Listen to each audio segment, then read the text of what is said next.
Poverty in America has always existed up until the present day, though the poverty of America is not as bad as in some countries that are among the poorest nations in the world. According to The Other America by Michael Harrington, the most affected were the very young and the very old. Also, the unskilled, the sick, and disabled minorities were often the victims of poverty. The poor were often forced to live in tenements out of sight of the wealthy and middle classes. According to Harrington, if they are not starving, they are hungry, and sometimes fat with hunger, for that is what cheap foods do.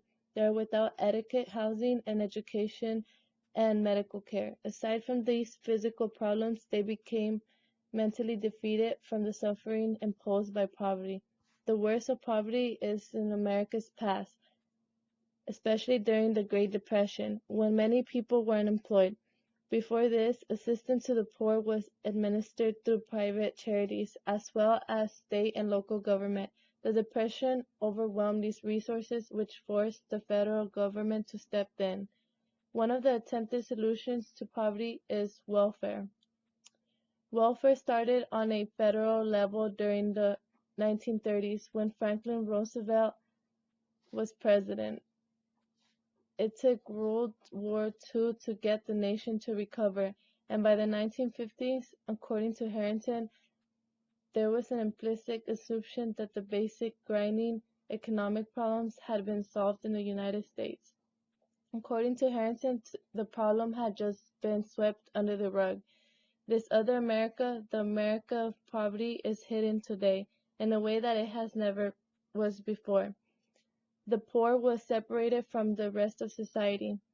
Though the country is wealthier today with higher social awareness concerning poverty and the homeless, one of the things that has remained the same is the cycle of poverty itself.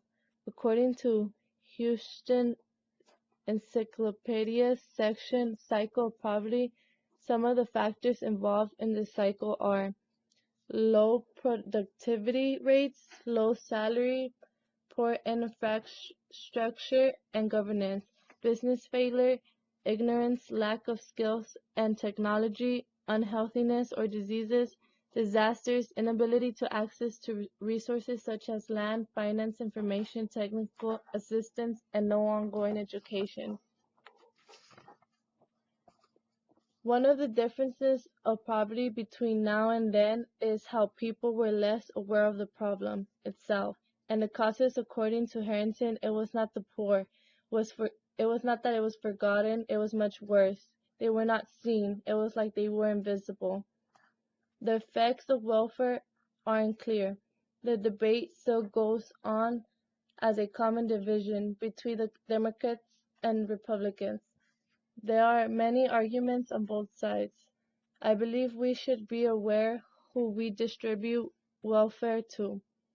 The effects of housing programs implemented after World War II are also questionable. More and more people are forced into already overcrowded existing slums. There has been more subsidization of middle and upper income housing than there has been for the poor.